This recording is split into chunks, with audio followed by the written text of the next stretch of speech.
First round reporter. തളിപ്പറമ്പിൽ വിമതരെ അനുനയിപ്പിക്കാൻ കോൺഗ്രസിനാകുന്നില്ല എന്നുള്ളതാണ്. വിമത സ്ഥാനാർത്ഥിയായി മത്സരിക്കാൻ കൊയ്യം ജനാർദ്ദൻ ഉറച്ചിരിക്കുന്നു. KPCC, DCC പ്രസിഡന്റുമാരുടെ അനുനയ ശ്രമത്തിൽ അദ്ദേഹം വഴങ്ങിയിട്ടില്ല. വെള്ളിയാഴ്ച തളിപ്പറമ്പിൽ വാർത്താ സമ്മേളനം നടത്തുമെന്നാണ് അറിയിച്ചിട്ടുള്ളത്. അർജുൻ കല്യാട വിവരങ്ങളുമായി. അർജുൻ, കൊയ്യം ജനാർദ്ദനൻ അനുനയത്തിന് തയ്യാറാകുന്നില്ല. കൊയ്യം ജനാർദ്ദനൻ പറഞ്ഞത് തളിപ്പറമ്പിൽ ഗോവിന്ദൻ മത്സരിക്കുന്നെങ്കിൽ കൈപ്പത്തി ചിഹ്നത്തിൽ മത്സരിക്കുകയാണെങ്കിൽ താൻ വഴങ്ങാമെന്നുള്ളതാണല്ലോ. അത് ഗോവിന്ദനും തയ്യാറായിട്ടില്ല. എന്താണ് അറിയാനാവുന്നത് അർജുൻ?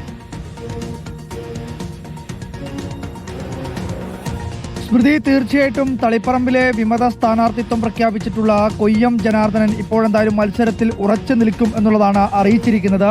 ഇതുമായി ബന്ധപ്പെട്ടുകൊണ്ട് തിങ്കളാഴ്ച പത്രസമ്മേളനം അടുത്ത വ്യാഴാഴ്ച പത്രസമ്മേളനം നടത്തുമെന്നും അതിന് തൊട്ടടുത്ത ദിവസം വെള്ളിയാഴ്ചയോടുകൂടി അദ്ദേഹം പര്യടന പ്രവർത്തനങ്ങൾ ആരംഭിക്കും എന്നുള്ള കാര്യം കൂടി അറിയിച്ചിട്ടുണ്ട്. കഴിഞ്ഞ ദിവസങ്ങളിൽ പോലും KPCC അധ്യക്ഷൻ സണ്ണി ജോസഫും ഇന്ന് രാവിലെ പോലും DCC അധ്യക്ഷൻ മാർട്ടിൻ ജോർജും ഉൾപ്പെടെ കൊയ്യം ജനാർദ്ദനുമായി സംസാരിച്ചിരുന്നു. പക്ഷേ ഒരു തരത്തിൽ പോലും വഴങ്ങാൻ വേണ്ടി താൻ തയ്യാറല്ല. കാരണം CPIM വിമതരായി വന്നവരെ പിന്തുണയ്ക്കേണ്ട ആവശ്യം കോൺഗ്രസിന് എന്താണ് എന്നുള്ളതാണ് അദ്ദേഹം തിരിച്ചു ചോദിക്കുന്നത്.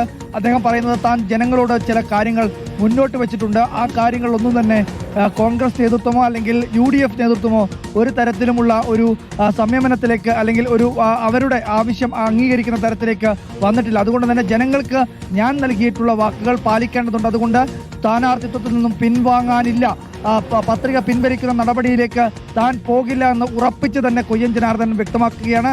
ചുരുക്കി പറഞ്ഞാൽ തളിപ്പറമ്പിൽ കോൺഗ്രസിന്റെ തലവേദനയായിരുന്ന ആദ്യഘട്ടത്തിൽ യൂത്ത് കോൺഗ്രസിന്റെ ജില്ലാ അധ്യക്ഷൻ വിജിൽ മോഹനൻ പത്രിക നൽകുന്ന തീരുമാനം അത് പിൻവലിപ്പിക്കാൻ വേണ്ടി കോൺഗ്രസ് നേതൃത്വത്തിന് കഴിഞ്ഞെങ്കിലും KPCC അംഗമായിട്ടുള്ള കൊയ്യം ജനാർദ്ദനെ ഈ തീരുമാനത്തിൽ നിന്നും പിന്മാറ്റാൻ വേണ്ടി കോൺഗ്രസ് നേതൃത്വത്തിന് കഴിയുന്നില്ല.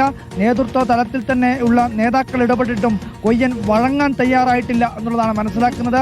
KPCC അധ്യക്ഷൻ സണ്ണി ജോസഫും DCC പ്രസിഡന്റ് മാർട്ടിൻ ജോർജും ഒക്കെ നിരന്തരമായി അദ്ദേഹവുമായി സംസാരിച്ചു. എന്തായാലും നാളെയാണ് നാമനിർദ്ദേശ പത്രിക പിൻവലിക്കാനുള്ള അവസാന തീയതി. അതിനകം തന്നെ ഏതെങ്കിലും തരത്തിലുള്ള ഒരു നീക്കങ്ങൾ നടത്തി അനുനയിപ്പിക്കാൻ വേണ്ടിയിട്ടുള്ള ശ്രമങ്ങളാണ് കോൺഗ്രസ് നേതൃത്വത്തിന്റെ ഭാഗത്തുനിന്ന് നടക്കുന്നത്. പക്ഷേ ആ ഘട്ടത്തിൽ പോലും ഒരു തരത്തിലും താൻ പിന്നോട്ടില്ല.